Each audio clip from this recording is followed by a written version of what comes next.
All right, today we're going to do a cul-de-sac design with Civil 3D, and we're going to go over a couple things. We're going to talk about grading out this cul-de-sac with a corridor model, and also we're going to do this little bump out and how you tackle these two tasks. What I have started here so far is I have a drawing that has a base file extract into it, and all I have is this existing grade surface that you see on the screen, data referenced into the drawing. I have one alignment created, which is this street A. That's this line here, that's street A. And I have a design profile for that, and we'll show that here just in a second. That is essentially it. That's all I have started so far. These are just sites for grading, but they're all empty, as you can see. And then XREF-wise, I'll close some of this other stuff down here I have open at the same time. And XREF-wise, I just have one XREF. That's my survey base file. So if I unload that, you can see all that's in this drawing is that alignment and that profile there. Let me load that back up. All right, well, to get started doing the corridor model, really, I did an alignment coming down through here, and the way we're going to have this graded off is this slope actually goes back towards the road here. So we're going to grade this off at 2% in either direction and have this great slope back towards, our low point drainage down through here, there'd be inlets and so on and so forth. This is a sort of a high point on the site. Now this goes in either way. If you're draining it the other way, of course, it's the same thing we're doing in today's class. It's just your profiles go the other way. It's not a big deal at all. To get started with that, you do an alignment, a profile, and you can see my design profile here. This end of the cul-de-sac, so let me split this into two views so you can see a little bit better. When you're looking at this plan over profile, this, it's as you see it here. This end of the profile is this cul-de-sac over here, and this end of the profile is here where we get started, okay? So you can see both are draining down towards the center of the road here, and then there's a pond, so on and so forth.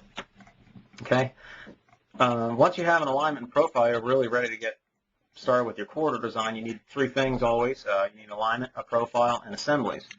Well, as per the post this week, if you saw that yesterday, we have an HRG assembly set. So if you go ahead and use the insert command, AutoCAD insert, this is not in the palette. It can't be in the palette, just the way it works. It needs to be, you browse to R, AutoCAD, FLib design, and under there's an HRG assembly list. So hit open.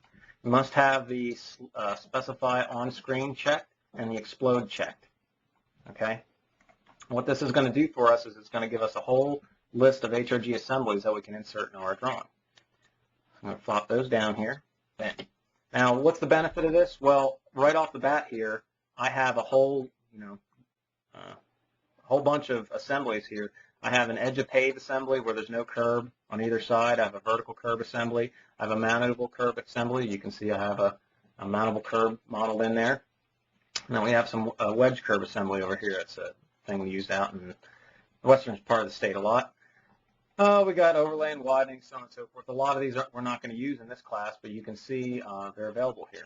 One little tip is if you want to move this around, the easiest way to do that is to right-click on the grid, hit Select Similar, then right-click on the text, hit Select Similar, and then grab the little assembly marker stick and hit Select Similar. And that will grab everything you need, and then you can just go ahead and hit the AutoCAD Move command. Notice the sub-assemblies don't move with it. Just have to type regen, and then those will slide over. So that's a little tip on how to move that. You do not want a window. If you grab and window this whole thing, it's going to screw it all up. You have to do it just the way I said it. You have to essentially select everything, but you can't be grabbing these sub-assemblies when you're making that selection. If you do that, it'll make them offset sub-assemblies, and it really screws some things up. So just keep that in mind. With that placed, we are ready to go ahead and make our corridor model. And what we're going to use here today are this mountable curb. So we're going to make a mountable curb design for this whole corridor coming down through here. And you can see we have the mount curb on each side and the daylighting on each side. One thing I do need to adjust is this road. Look at my road width. So these sub-assemblies come in You're probably going to need to adjust the road width every time unless you have a 28-foot wide road, because the sub-assemblies are set to 28 foot. It's 14 on this side and 14 on this side, just an arbitrary distance. They have to be something. So you can see our road is 26 feet wide, so I'm going to have to go into the sub-assembly, right-click, hit Assembly Properties. Then I'll go and hit my Construction tab, and I'll click on the Super, or Lane Outside Super, so this is the lane on the right side, or I'm sorry, on the left side. This is the lane on the right side, and you can see left and right on there. So I'm going to just go down here and change this to 13 foot wide. Do the same for here, and hit OK. Today we're really just going to be using this subassembly and these down here, which doesn't matter what the width is. But if you were going to use the different options where you drop the curb off on the left and drop the curb off on the right, you'd want to change all these to have a 13 foot wide lane. So I'm not going to go ahead and take that time to do that, since we're not going to use them, and I only have a limited amount of time. I'm going to go to my corridor pull down. I'm going to hit Create Corridor, and I'm going to hit Create Simple Corridor. Ask me to name it. I'm going to call this Access. Since it's going to be all my access drives, it's going to be in this one corridor model. I'm going to hit OK. Ask me to select the alignment. I'm going to go ahead and do that. Ask me to select the design profile. Go up to my profile here, select the red line there, which is that, and it asks me to select my assembly marker. Notice as I'm doing this, I always have the option to press enter and just select it from a drop-down list. But if you have everything up on the screen, you can select it graphically. Ask me for my daylights. I'm going to leave this blank right now, so I'm not going to tell anything to widen out or change elevation, or I'm not going to tell my daylighting slopes which surface to go to. So I'm just going to hit OK, and it's going to go ahead and create that corridor for me. So the corridor model that pops up on the screen is, just it's by default, generating a corridor model. It's every 25 feet. So we're going to have to make some adjustments here. I'm going to bring up Prospector, lock that open. Makes it a little easier to access for me. And go to the corridor, and here's my access corridor. Right-click on that, hit Properties. That brings that up on my screen. One thing I'm going to do here is I'm going to change it from HRG Plan Set. I'm going to change that to HRG Design. So the Plan Set code set, I think we've talked about this before in the creating corridor or creating custom subassemblies class, is that Plan Set code set, tells it to hatch it and tells the curb to be all filled in, and that's sort of a plan view. We're not really going to use that for today. We're going to have all our plan line work generated just from 2D layout line work, as always, just like we've always done it in Land Desktop. And we're just going to use the corridor for grading and some visualization here at the end of this project. So change that to HRG Design, and it helps you design it out because you'll see where the corridor is sampling across here. So just by changing that to HRG Design, if I hit OK here now, you'll see where the little corridor cross sections go through, and you can see they're every 25 feet, and you can see why you have some spanning here. It's because it's going from this one to the next one here. So we have to set a couple things up. We can grab this corridor model at this point, and we're going to have to drag this back to the start of the curve. So I can use the Insert Snap to snap to that circle there, because that's a block, and that's a part of the labels for that alignment. So if I use my Insert Snap, I can snap to those things. The same thing goes true if I just wanted to snap a line to that hash mark. If you try to do your intersection snaps, it's not going to work. Use your Insert Snap, INS, and it will snap to those hash marks since they're little blocks as well. So you can see I drug that back, but it didn't update any of my line work. Why is that? It's my corridor. It hasn't been rebuilt yet. So I'm going to right-click on it and hit Rebuild Corridor, and that will update the line work and pull it back to the beginning of the curve. Okay. The next thing I want to do is come into my corridor properties again and turn off some of the feature lines. So the feature lines are what connects all the codes together, connects all these magenta circles together down through the corridor, and it's trying to draw in and represent our curb, which is all fine and good, but we're not going to use that for today. Again, our curb is drawn into that base file, and we're going to use that to represent our plan view of the curb. So I'll go to my Feature Lines tab here, and the code sets that it's connecting together. You can see it's connecting all the back of the curves together with a feature line called HRG curb line. It's connecting all the crown points together with the crown feature line, and it's connecting the edge of travel way with the ETW, or the edge of travel way feature line there. I can highlight them all, click on one of these icons here, and go up and set that to no display. And that cleans things up for me a little bit. Okay, well, we're moving along here. We have the corridor modeled down to this extent here, but how do we do this cul-de-sac? Well, the cul-de-sac, what we're going to need to do is actually have the alignment or the profile baseline actually on the curve. It can't be down the center line. And this is going to reverse target back to the center line here. So by example, hopefully you'll understand what I'm doing here as I'm going through it. The first thing I need to do is try to establish some sort of elevation on this curve line here. You know, I can make an alignment through here, and I'll do that, but how do I know what elevation this curve line is going to be? So we're going to do this through a combination of creating an alignment and also projecting a temporary surface from our center line to do that. So the first point here, let's make that alignment that we're going to need. So I'm going to go to my HRG pull down, or my Civil 3D pull down, sorry. Go to alignments, hit create alignment by layout. I'm going to call this underscore curb, just for bookkeeping. I don't want my I want this to show up a little differently, and I want all my alignments that aren't center lines to have curb if it's a curb alignment, so on and so forth. I'm going to call this cul-de-sac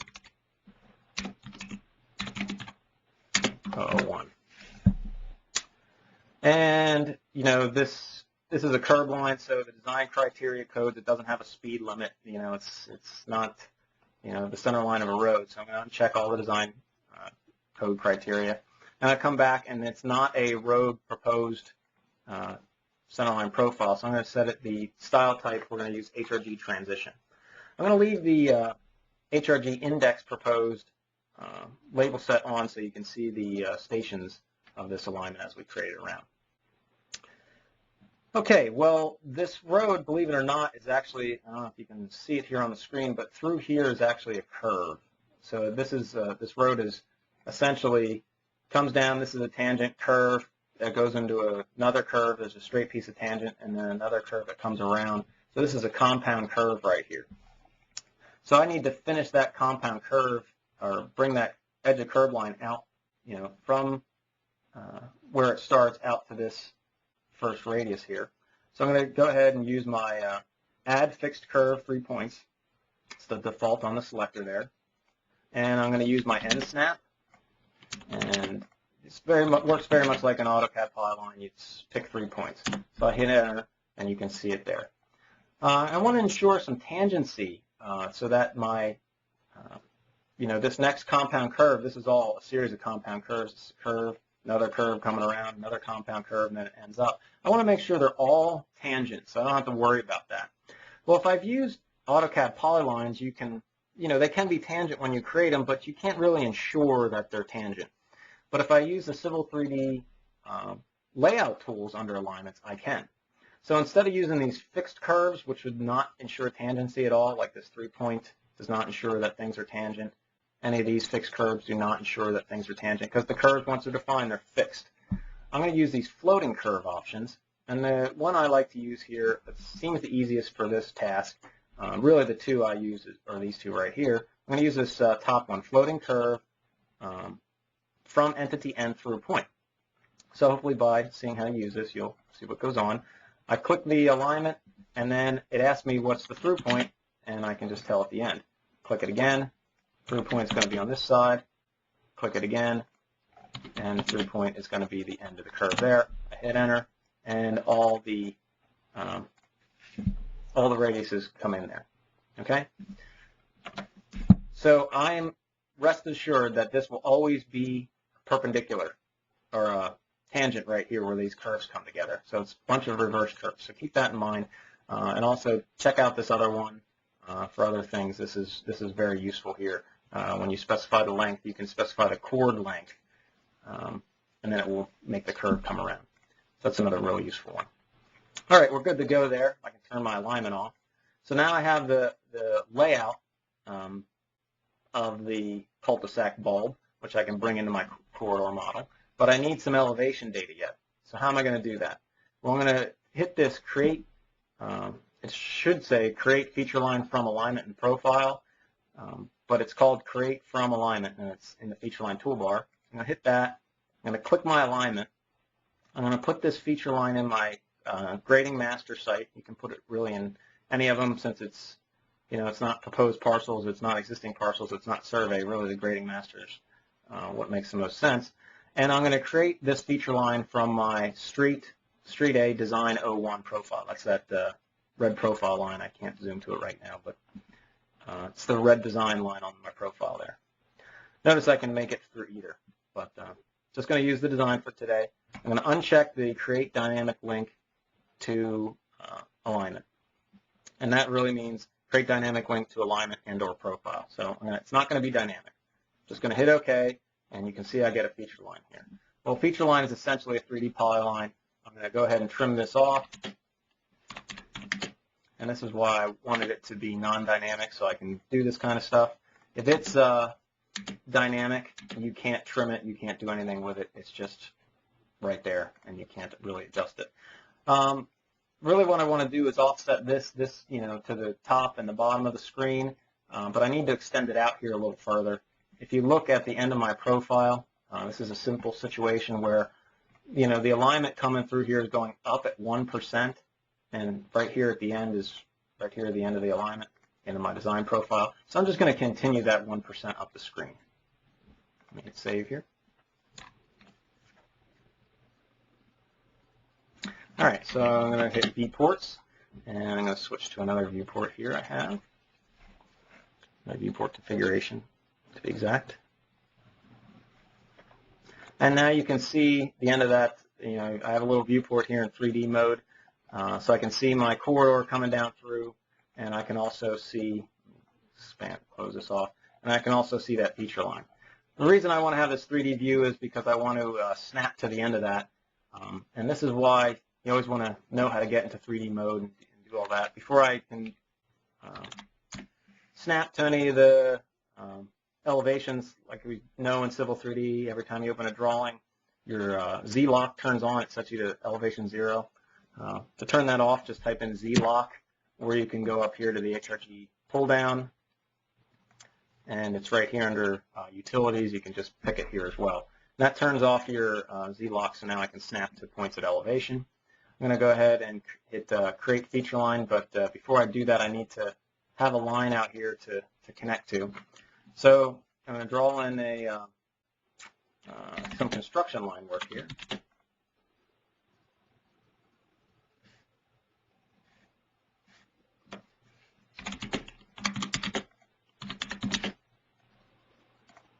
So I'm going to snap to this is a arc coming out to the end. If there's no tangent on the end of this. So I'm just going to draw a line perpendicular to that, and take that line, snap it to here, and then just bring this out to here. That's good enough. Okay. And that gives me a point to snap to out here, because I want to come off tangent to that curve. All right, going to go up, hit Draw Feature Line, accept the defaults, good to go. I can snap to the end of this feature line here. The reason that you want to do that is because if I snap to the end in plan view, notice the elevation it's picking up down here. The command prompt is 0, so I don't really know what that is. I could zoom down here and look at what the elevation should be and type it in, but to get it a little more graphical, I'm just going to use Draw Feature Line again. I exited out of that, hit OK, and if I snap in 3D view, you can see it inherits the elevation right from there. So confirming it's the correct elevation, yep, we're good to go. Hit Enter, snap to my end, point out here, hit G for grade, and 1%, positive 1%, and that continues that line up. Now I can erase the red line underneath there, and we're set to go. I'm going to join those two lines together, so I'm going to come down here to the feature line join command, join that, join the new line segment I made, and I'm then going to use the feature line stepped offset command, and I'm going to offset this 50 feet, select that feature line, go this direction to the north, hit G for grade, -1%, or 2%, sorry. Grab this feature line, go on this side, hit -2% there as well, and we're good to go. What I want to do is actually have these feature lines, by default they go on my Civil 3D surface feature layer, but these are I want to keep these, and these are going to be a temp set of feature lines.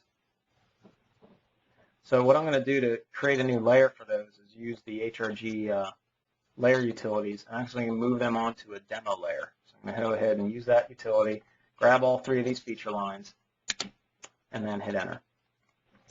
In my layer dialog now, if I go to the top of that, I will see that there's a new layer called Civil 3D Surface Feature DEM. I'm going to click on that, hit rename, and call that base grades. And what that's representing is essentially some feature lines that aren't going to be the overall site grading, because I'm going to add a lot of more feature lines to this project to grade all the lots and such. But I want these to be in there on a different layer because they're going to make up the elevations that are going to be used for this cul-de-sac grading. So another thing that you can name these is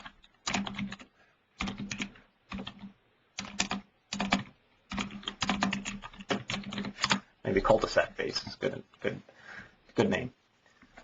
So hit OK. So now those are on a separate layer from my where the rest of the feature lines will go. And I'm going to come up here and go to my surface pull down and hit create surface. I'm going to make a new surface. I'm going to call that underscore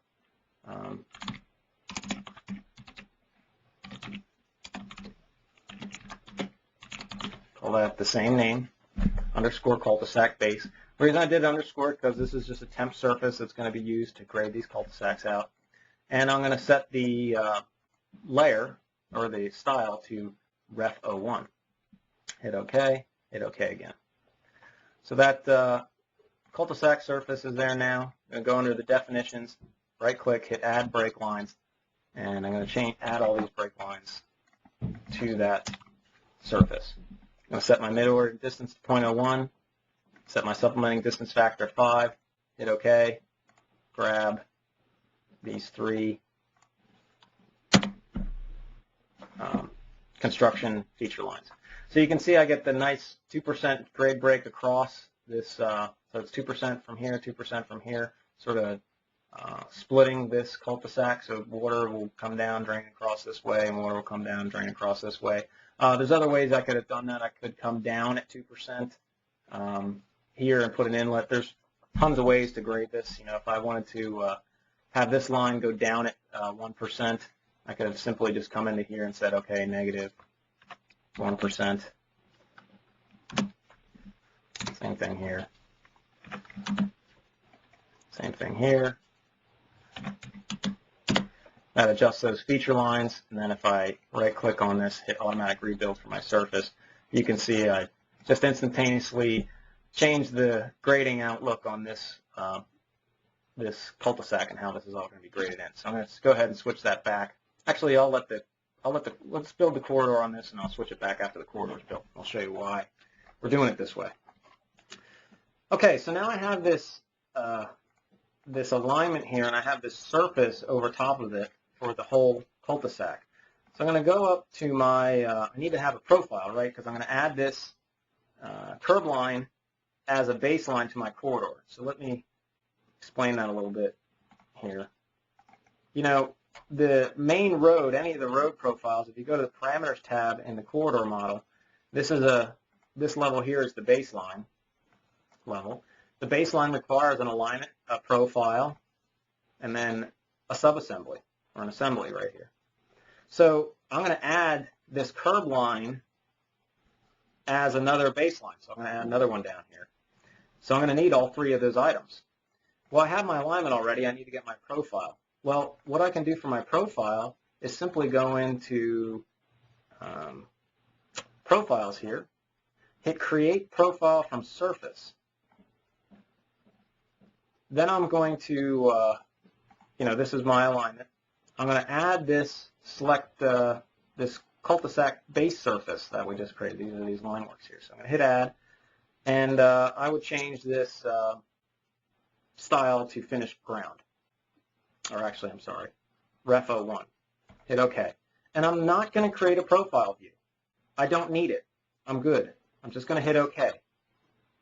So that alignment is reading this surface to create a profile that goes all the way around this alignment here. Hopefully that makes some sense. At this point, I'm ready to go ahead and add that baseline. I don't need a profile view of that curb alignment. I can just right-click on my corridor, hit Properties, hit Add Baseline. Here's my curb Cul-de-Sac 01 alignment. I'm going to hit the drop down here for Profile, and here's my Cul-de-Sac Base Surface 02 profile, which is reading this surface. Hit OK on that. I'm going to hit Add Region, and the assembly I want is going to be a right-hand side assembly because I'm going counterclockwise, so my curb is going to be on the right. So on right-hand side, and it's mountable curb, so right mount. And you'd say, well, you know, how do I know that? And let me hit OK here, and then you'll see.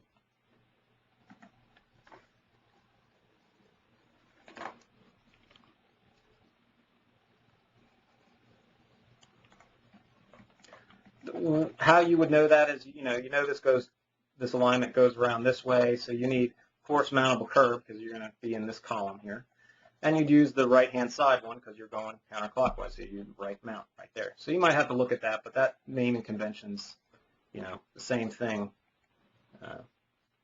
for all these, so you have a little bit of naming convention there. Okay, so we have the curb line coming through, and you can see it here in 3D view, but there's a whole bunch of assembly markers there, and it's just, you know, it's not extending up to the center line, so we have some things we need to do. I'm going to right-click on this corridor, hit Corridor Properties again, and I'm going to change some things for this baseline. So I'm going to click on the baseline and go to my Frequency Ellipsis button here, and I want to have my frequency every 5 feet. Tangents, curves, and on profile. And the reason there's a whole bunch of jig marks here is because it's sampling that surface, so every time it crosses a triangulation on that surface, it's putting a little sample line there. And the reason it's doing that is at profile geometry points. If I turn that off, it won't have so many frequent samplings there, which is something you're going to need to do. So in this baseline, we're going to turn that off. At horizontal geometry points, yes. At we don't have a super, but if I had any. And at high and low points, yes. I just want to make sure that my at profile geometry points is turned off. Usually if you were sampling a design surface, that wouldn't be a problem because it's more uniform because it's at certain design points that you'd have it sampling, not everywhere it crosses a triangulation on the surface. So I'm going to hit OK, and I've got to go into my targets now. So I'm going to hit Target, and what we're going to do, and let me hit cancel out of here. I want to move this down a little bit. What we're going to do is we're going to tell this surface, or this corridor, this curb line, to target back to the center line of the road. So right here I have my width and my elevation. So this is the width part that tells it to go to the alignment, and this is the elevation part that tells it to go to the design profile in the center. So I'm going to hit where it says None, change this to alignment, and then select Street A and hit Add. I'm going to do the same thing for the elevation points. Change this to Street A, and here's my design profile. Make sure you get the design one. Hit Add. Hit OK. Hit OK again. Hit OK a third time. And there's your cul-de-sac. So let's look at the grades from the cul-de-sac. So let's take this design, this temporary surface here. We're going to leave that on for now. I want to right-click on the cul-de-sac or the corridor model, hit Corridor Properties one more time. I'm going to make a surface from that. So I'm going to go to my Surface tab and hit Add Surface. I'm going to call this underscore, again, because it's not my final thing. Underscore access chord, it's going to be the name of it. And I'm going to add top link. So if you're at the last class, you understood that top links are the top of all these subassembly pieces. That's what we're adding on there. Hit Add on that. Hit OK, and we'll have a surface. And notice my design surface exactly matches that temp corridor surface. So let's see what happens here. My corridor is not set to automatic rebuild. It's turned off. This cul-de-sac base corridor is set to automatic rebuild. So let's adjust these feature lines again. If I come into here and say I want to change how this drains, I'm going to hit this quick elevation editor, grab this feature line, instead of -1%, I'm going to change it back to 1%. I have to do it on either side here, of course. And you can see my temporary design base surface there for the cul-de-sac revised. But why didn't my corridor revise? Well, it will. As soon as I right-click on it and hit automatic rebuild, now my corridor surface is going to rebuild and match that design. So you can see my corridor surface is now tracing over that. So using that base surface, you get sort of a dynamic reaction, an easy way to edit it. If you edit these feature lines, it changes the base, that profile is being generated off, which then changes the corridor model. So this corridor base surface, I'm going to take that and turn that off, hit surface properties, go ahead and set that to no display. And then these feature lines, I can freeze those. I don't need to see those on the screen. And that's essentially the cul-de-sac. Is there any questions on that? So that's how you grade out a cul-de-sac. Let's move along to down here along the roadway. I want to do this little bulge. So you can see along the bulge here, it's sampling every 25 feet. It's sampling at horizontal geometry points, which gives you one here, and then it's every 25-foot interval. I want to turn that up a little bit for my corridor. I'm going to right-click on the corridor, hit Corridor Properties, go to my Parameters tab, and under the initial baseline here, this Street A baseline,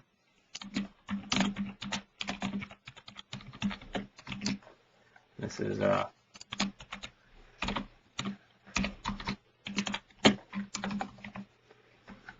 cul-de-sac 001.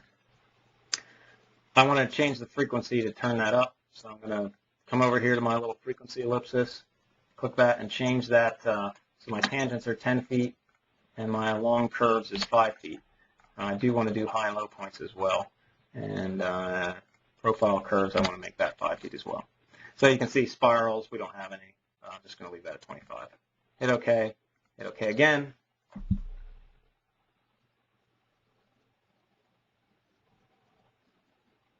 And you'll see my corridor frequency turns way up. Now we do have something going on here. Notice this assembly is sort of dropping down to nowhere here. Well, what's going on? Let's go back to that. I just picked up on that. What's happening here is this assembly comes all the way back and touches in, but that alignment doesn't extend enough. So there's two ways to do it. Either you can extend this alignment out further, which is probably a way that I'd do that, but for interest of saving some time right now, another way to fix that is just go into your corridor properties here, and you can see the end here. Let's just move that back 1/100th of a foot, and it should fix that up for us. And you can see that takes care of that little jigger coming down. Just didn't have a sampling point right at the end of that alignment. Really what I needed to do is just extend this alignment out further. I'd have to add another, I could do that easy enough, I just have to add another curve length to there. But again, interest time, that's another way to do it, just bring it back a little bit. Okay, so on this side I need to have this this 2% grade project out to the bulge. Well, how do I do that? I'm going to switch my layer here to Civil 3D construction lines, and I'm going to just trace over top of this curve with a polyline.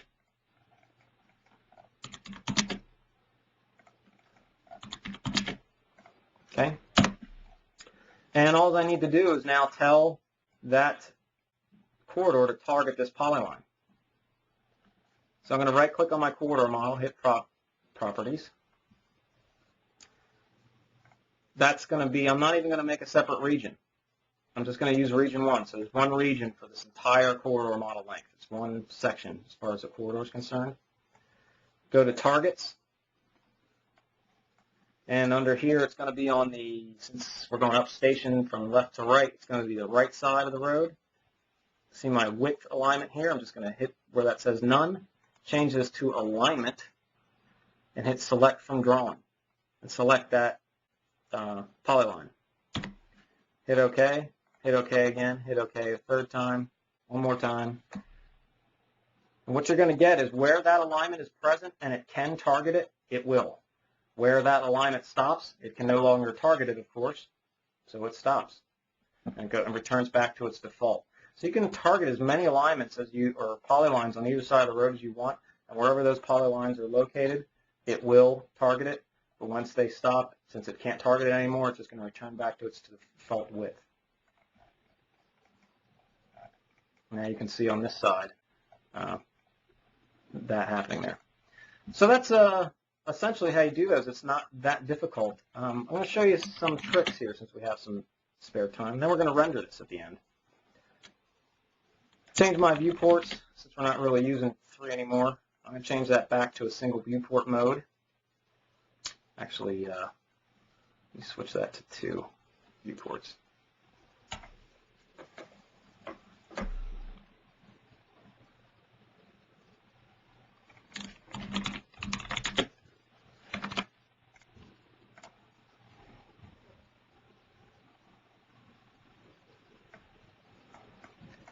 I'm going to take this drawing up in the 3D using my orbit command.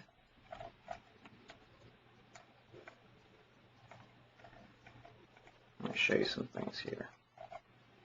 So another little trick is, you notice I don't have daylights. It's not daylighting. It's just going to the back of the curb. But if you look at my assembly I'm using, I have daylights on either side. You know, this is the assembly it's using. Well, why aren't those doing that? Why aren't they daylighting? Well, the reason it's not daylighting is because if I go into my corridor properties here, and that region 1 is the whole alignment all the way down. We're really sort of done with this cul-de-sac one. I go under my targets. Well, I didn't tell the daylights what surface to target. So this is really nice that this works this way, because you can, instead of having multiple assemblies with a daylight on the left and no daylight on the right and so on and so forth, just always have assemblies with daylights. If you don't want it to actually daylight, just tell it. Just don't specify a surface. So say, for instance, in this example here, I have, I just want the right-hand side of the road to daylight. Well, if I look here, daylight right, I just hit the none there and set it to my EG surface, of course. Hit OK, and OK again. The right-hand side of my road is only the right-hand side of my road is going to daylight. So the left-hand side did not, the right did.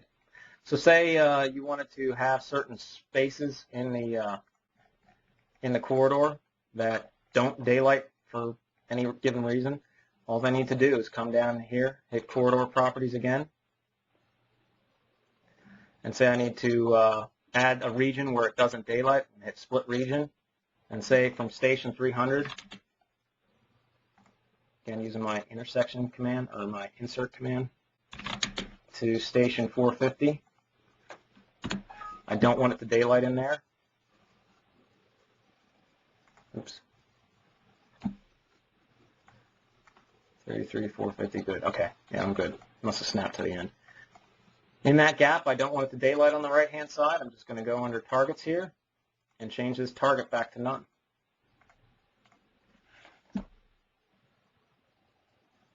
So instead of switching assemblies and all kinds of, which you'd have to add regions to switch assemblies to begin with, you can just tell it not to daylight in between that region. Now, of course, I need to do something with those grades because they're going to span, you know, maybe I was coming off there with another road or grading the lot off there or something like that. Use feature lines to grade that off. So that's a little trick. Let's finish this up. I want to show you how to render this thing. So go back into corridor properties. I'm going to turn all those daylights on. So the easiest way to do it from now is just to Actually, I can go up to my baseline level. If I hit the ellipsis at the baseline level for targets, it's going to set them all. You can hit here, hit 17 EG. It's going to set all the daylight targets for the that baseline, both sides of the road. Do the same thing for the Cul-de-Sac. I want that to daylight as well. Actually, I don't have a daylight on that one. Hit OK.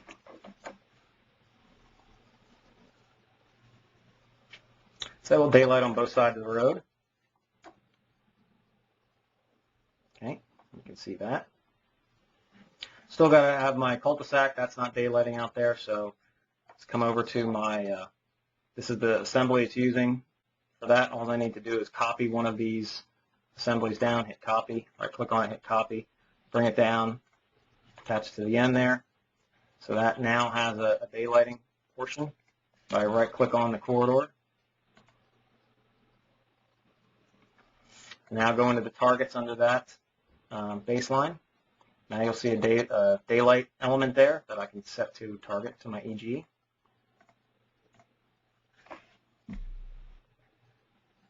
And then that's going to rotate around and daylight. Okay. So now my corridor is daylighting all the way around. I can see the surface there of that.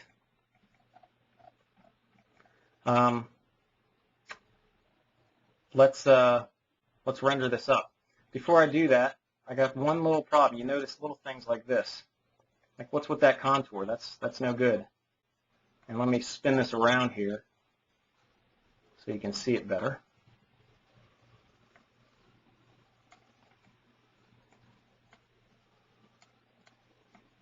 Need like a pilot's license to run this thing.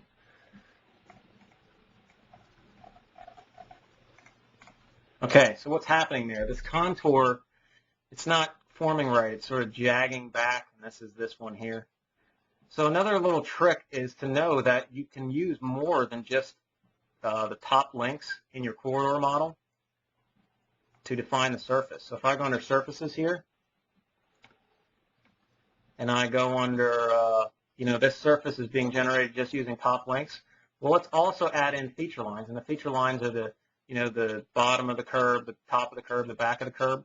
Well, let's add those in. So let's add in back of curb. So it's also using that to define it. The edge of travel way. It's sort of adding in the brake lines and the top of curb. So now it's going to use the top links for all the assemblies, but it's going to give it some added definition using the edge of travel way, the top of the curb. The edge of travel way is down here. Top of the curb is mountable curb has like a little 2-inch offset that goes vertically up. Hopefully you can sort of see that in there. And then the back of the curb, which is back here, of course. Let's see what happens as soon as I hit OK now.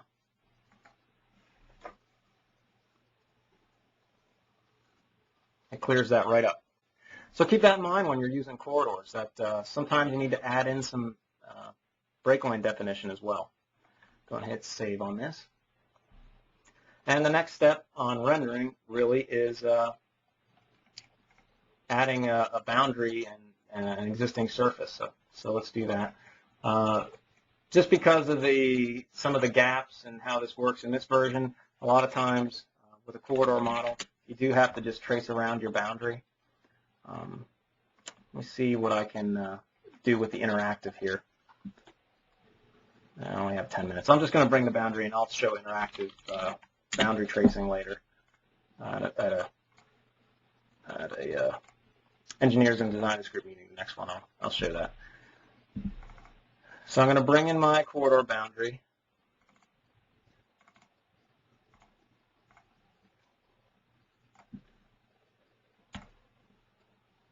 So it's just a polyline, okay?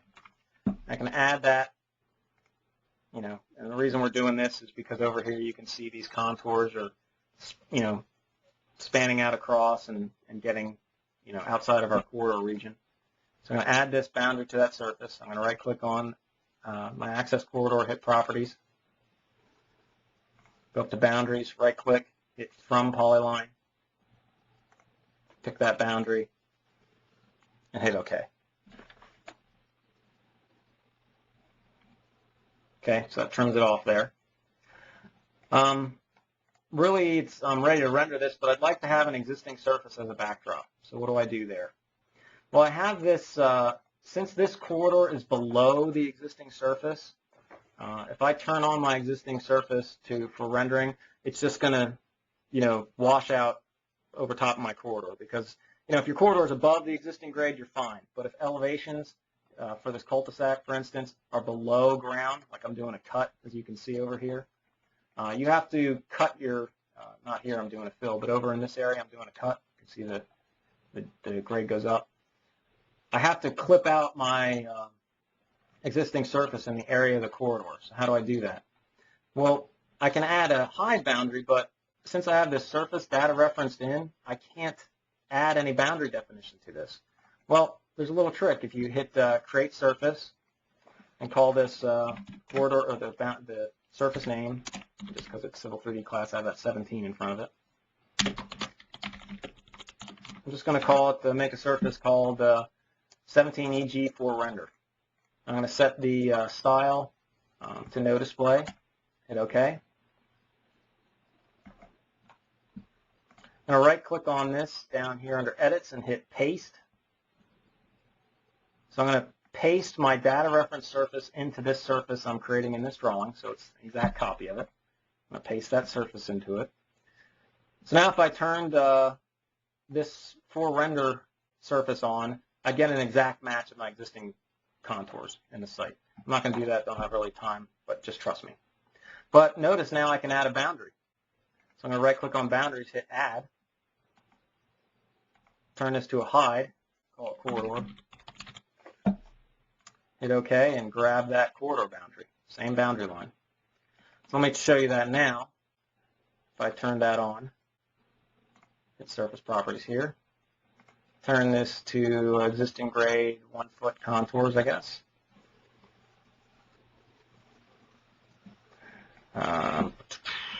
Actually, change it to a different style.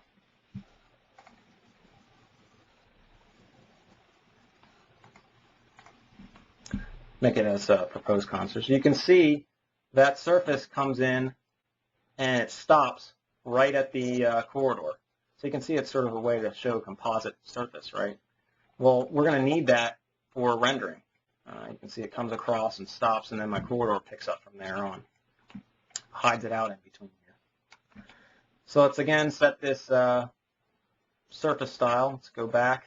And I'm going to go up to my no display surface and hit copy, and copy that current style, and call this render. And the reason I need another style is because in 3D mode, I need to have my triangles turned on. I'm going to set those to a color that's pretty dark so I don't see them. My triangles in 3D mode in this style. Everything else is turned off in plan view. Just in elevation mode, I need to have those triangles turned on. Hit OK. And then my grass, well, I'm going to actually turn this so you can really see it. I'm going to change it to soil sand just so you can really see the difference in the two surfaces. So I have a new style render that has the triangles on in 3D mode. So now when I hit OK, you're going to see all those triangles show up here. Okay. Now another thing I need to change is this corridor model.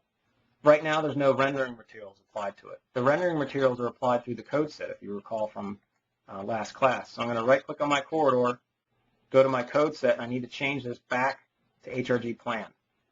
Hit OK. So you can see the triangles turn off. In plan view, I get a graphic. So I could actually use this corridor to represent my line work. I even have the hatch pattern showing full depth paved through here. And in plan view, I don't, or in 3D view, I don't see anything there. I'm actually, just to speed things up here a little bit, I'm going to unload my XREF. Can flip this around a little bit here. Another trick for whenever you're doing rendering is you must use the orbit command to get into position. You cannot use the DDV points command. You'll see me use that a lot of times to render or to move around the drawing. You know, this command here. You'll see me use this a lot. You cannot use this command to get into position. You must be from plan view and use orbit to get into your 3D view.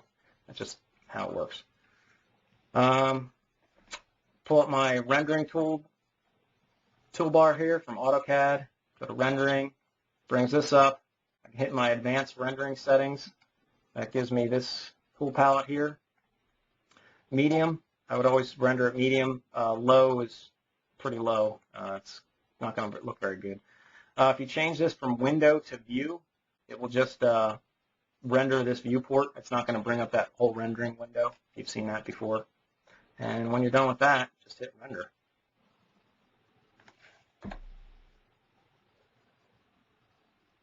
As long as I haven't forgot anything, which I don't think I have. Okay. Forgot something. And this is that viewport issue. So this is that whole rotate around issue. I'm going to set my plan view to single here, so I just have one viewport. Go back into plan view. Hit save here. And since I was rotating around, I did bring up that DDV point command to show you. You can see it didn't render very well. So I'm going to zoom down on my corridor, hit free orbit.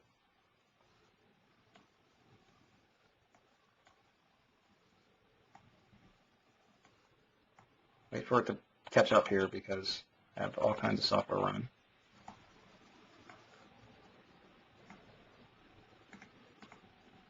Okay, it did. Hold on.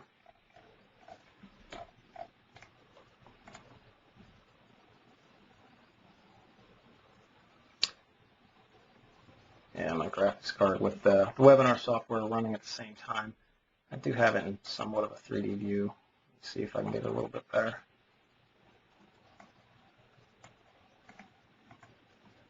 Okay, so I'm not going to be able to get it in a perfect 3D view. Just it was working before I did the presentation. But I can type render here, and hopefully I get what I want. There we go. With the webinar software going, it's given me limited capability on seeing the drawing as I'm trying to rotate it. So I can't get into a great perspective on the drawing while doing the recording. But you can see there's my my corridor rendered. If you look in tight on that, you'll actually see the curves different from the pave and different from the grass. Where you have the tie-in there, where it's the brown sort of color, that is the existing grade surface, and then the grass is my daylight.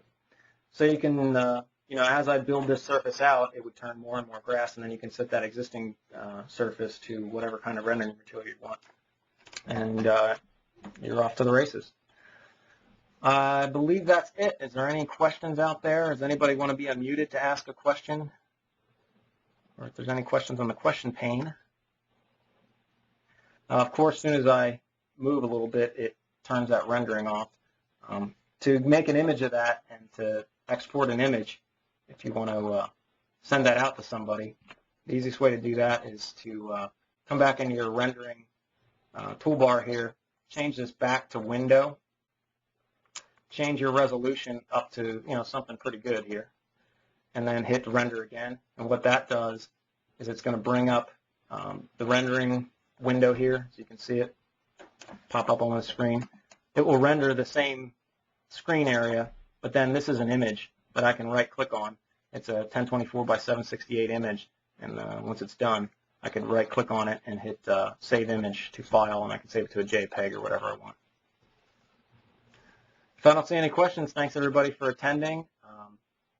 And this will be the last class. Be sure to attend the engineers and designers monthly meetings. We'll keep going on how to do stuff in Civil 3D, take this a little farther and get to more advanced stuff. But hopefully through these Civil 3D University classes, you've learned everything, the core functionality on how to do stuff.